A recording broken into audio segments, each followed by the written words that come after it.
आशिक और मासूक, यानी साधक और सेव्य, यानी सहचरी और प्रियापीतम, वो दोनों एक ही हैं। एकम एक, अंतर नहीं रहता है। इंद्र श्यामा श्याम की, सब सखीते जान, अनन्य भाजन ऐसा है। प्रिया प्रीतम स्वयं अपने श्री अंग की इंद्रियां बना लेते हैं, अपनी सखियों को, अपने उपासकों को। और ये कर्जवर देव ऋण, ऋषि ऋण, पितृ ऋण, मातृ ऋण आदि, ये ऋण तो कहां चले गए पता ही नहीं चलता है, सब के सब चुकता हो जाते हैं।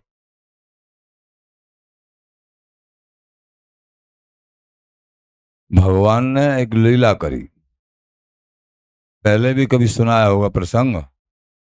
भगवान श्री कृष्ण चंद्र कभी कभी आंसू बहा के रोते, आंसू बहा के, प्रेम ऐसा ही होता है। स्वयं ठाकुर भी अपने भक्तों के लिए रोते हैं, प्रेमियों के लिए आंसू बहा के रोते। 16,108 रानी पटरानी द्वारिका में, श्री रुक्मिणी जी, सत्यभामा आदि सभी, वो कहते हैं प्रभु क्यों रो रहे हो?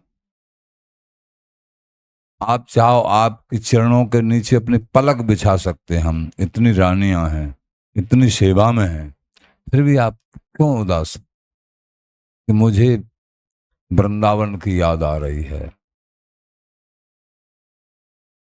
उन ब्रजवासिनों की याद आ रही, जो आज भी मेरे लिए अपने आंसुओं को नहीं सुखा पाई, जिनके आंसुओं से ब्रज में नाली बहने लगे, मेरे वियोग को सहन नहीं कर, उनकी मुझे याद आ। ऐसी गोपियां हम कितनी तो आपकी सेवा, हाँ, गोपियों का और श्री राधे जी का, वृंदावन वासिनी ब्रजवासी, उनका प्रेम जो ब्रजवासियों का बड़ा अद्भुत, तो उनको विश्वास नहीं होता भगवान के समझाने पे।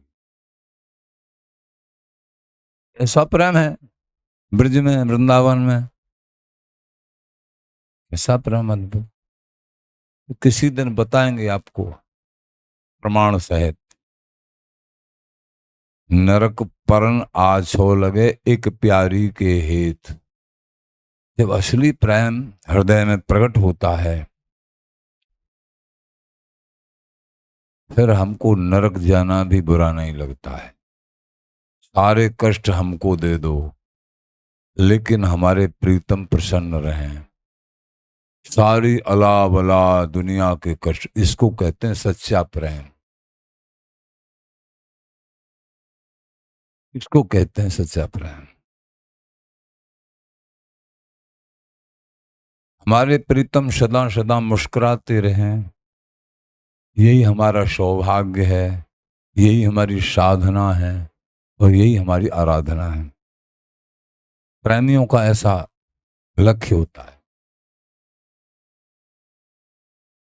एक दिन भगवान के वक्षस्थल में दर्द हुआ, नारद जी आए कि भगवान क्या लीला है आपकी, आपके दर्द है।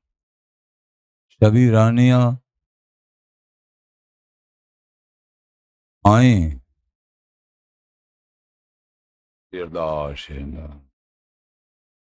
सभी रानियां आई और रानियों ने बहुत तेरे उपचार किए। हे भगवान, आपका दर्द इस मल्लम से दूर हो जाए, इस दवा से दूर हो जाए, कैसे दूर होगा हमको बताओ, आप कहो तो सही सही, आपके लिए हम सब न्योछावर हैं। कि अच्छा क्या, कि देख लो, कहना, कहने में और करने में बड़ा फर्क है। कि नहीं नहीं प्रभु, हम सब के सब आपके न्योछावर हैं। 16,108 रानी पटरानी बोले मेरा दर्द तो दूर हो जाएगा, लेकिन कब तुम अपने चरणों की रज उतार के और मेरे बक्ष स्थल पे लगा दो और मेरा दर्द दूर हो जाएगा, लेकिन तुमको नरक में जाना पड़ेगा, क्योंकि मैं भगवान भी हूं और तुम्हारा पति भी हूं, स्वामी भी हूं। तो निश्चित ये पाप है। तुम्हारे चरणों प्रगाढ़ प्रेम की कथा वो जानती नहीं है, ऐश्वर्य में कथा तो जानती है। तीरदास प्रेम में नेम न सुहातो, जहां प्रेम है वहां नेम भी ध्वस्त हो जाते हैं।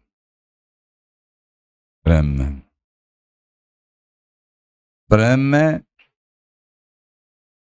प्रभु की पीठ पे ग्वाल वाल बैठ के घोड़ा बना के उनको चलाते हैं। प्रेम में त्रिलोकीनाथ को। तो श्री भगवान बोले देखो तुमको नरक में जाना पड़ेगा। तो कितनी समर्पण वाली रानियां सब पीछे हट गई। तो भगवान ये तो हम नहीं कर पाएंगे। वो सही सही अपने शरणागति भाव में उतर नहीं पाई और वो हट गए। बोले और भगवान दर्द के मारे करहा रहे हैं कि देख लो दर्द तो मेरा ठीक हो जाएगा, लेकिन तुमको नरक में जाना पड़ेगा। लेकिन जहां प्रगाढ़ प्रेम होता है, नरक स्वर्ग अपवर्ग आस नहीं त्रास है, जहां राखूं ता रहूं मान सुख रास है। नरक नहीं 100 बार नरक में जाएं, लेकिन आप प्रसन्न चाहिए हमको। ऐसा समर्पण भाव वहां होता है कि हम नरक में जा सकते हैं क्या? कभी नहीं। परमार्थिक शुद्ध भाव इन प्रेमियों की पहचान है। क्या नारद जी महाराज बोले, भगवान आपकी क्या लीला है? फिर नारद जी आप बस आनंद लो लीला का। नारद जी बोले कैसे दर्द ठीक होगा? दर्द तो ठीक हो जाएगा, तुम ब्रज में जा सकते हो। हाँ मैं जाऊंगा। भगवान बता कि वहां अगर वो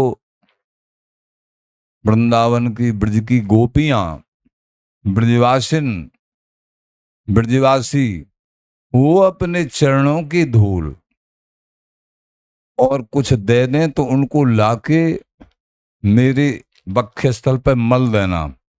रज, वृंदावन की रज, रज की कितनी बड़ी महिमा है।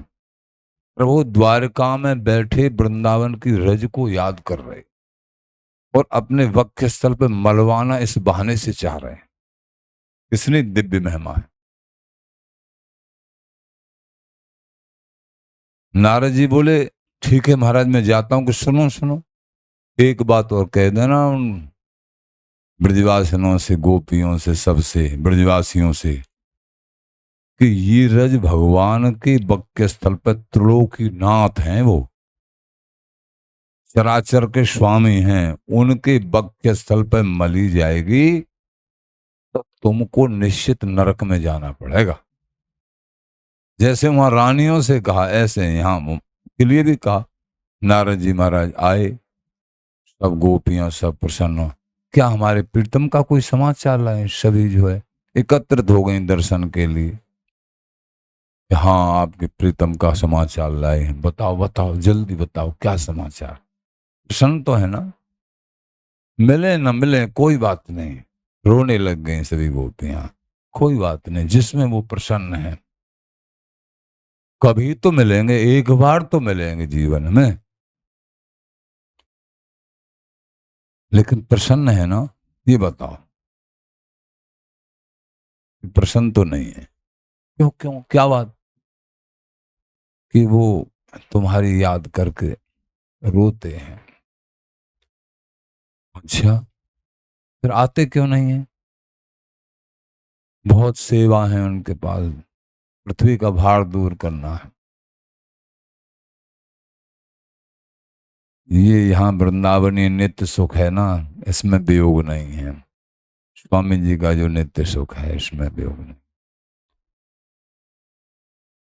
आपकी याद करके, और दूसरी बात, अब प्रकट में ये दुख है, उनके वक्ष स्थल पर दर्द है, और वो दर्द दूर होगा किन्हीं प्रेमियों के चरणों की धूल मिल जाए, वृंदावन की रज मिल जाए, तो तुम अपने चरणों से उतरी भाई यहाँ की रज दे दो और मैं ले जाऊंगा, उससे दर्द दूर हो जाएगा। लेकिन ध्यान रखना, भगवान कह रहे उनसे कह देना सावधान रहें, उनको नरक में जाना पड़ेगा। श्री राधे जो ललितादिक समस्त से गोपियां सब आ गई। बोले जिनको भी शरण की धूल देनी है अपनी दे सकते हो, पर तुमको नरक में जाना पड़ेगा। रो रो के बोली, हे नारद जी, एक बार नहीं 100 जन्म भी हमारे नरकों में बीत जाए हमको स्वीकार है, लिखवा लो, अभी लिखवा लो। 100 जन्म नरकों में बीत जाए, लेकिन हमारे प्रीतम प्रसन्न रहनी चाहिए। ये है अनन्य भाव। ये अनन्य भाव की परिभाषा सुना रहे हैं तुमको। तब प्रभु ऐसे रीझ जाते हैं, कहते हैं मैं सदा सदा तुम्हारा ऋणी हूं, सदा सदा मैं तुम्हारे प्रेम के ऋण को नहीं चुका सकता हूं। उनमें से आप भी जो स्वामी जी बिहारी जी महाराज की अनन्य भावना से, दृढ़ प्रीति से उपासना साधना कर रहे हो, आप भी उसी स्थिति में हो। और यहां तक कह रहे हैं बिहारी देव जी महाराज, उमा रमा कुसची सरस्वती ब्रज युवती ललचाए। जिस सुख के लिए उमा रमा सची सरस्वती और स्वयं ये ब्रज युवती ब्रजांगना है, ब्रज गोपियां हैं, ये भी जिस सुख के जिस जो है न्योछावर हैं, भगवान श्री कृष्ण ऋणी बने बैठे हैं, तो उन गोपियों को जो सुख प्राप्त हुआ, वो गोपी भी इस नित्य विहार बिहारी श्यामा श्याम का महापूर्ण प्रेम विलास इसके लिए लालायित हैं, क्योंकि इसमें क्षण मात्र का भी वियोग नहीं है, संयोग ही संयोग है, एक क्षण का भी। जैसे द्वारका में जाके प्रभु, यद्यपि गोपिन के प्रभु उनके साथ हैं, उनके हृदय में हैं, पर फिर भी नैमित्तिक लीला होने के कारण इस प्रकार से दर्शन है। लेकिन भगवत रसिक बिहारी नित्य निस्दिन सेवत क्षाण निमित्त अर्पण कीनो मन बुच्चित तन धन जोवन जान अनित। नित्य निमित्त अनित्य, संसार के समस्त सुख अनित्य हैं, और भगवत स्वरूपों की उपासना, अवतारों की उपासना ये निमित्त है, और ये वृंदावन बिहारी विहारी की उपासना साधना ये नित्य है। संयोगी रस स्पर्श विहार ये संयोगी रस है, ये पूर्ण प्रेम है, ये केवल और केवल स्वामी जी महाराज की कृपा से, श्यामा श्याम जी की लाडली जी की कृपा से, धाम की कृपा से, नाम की कृपा से, गुरु कृपा से प्राप्त होता है।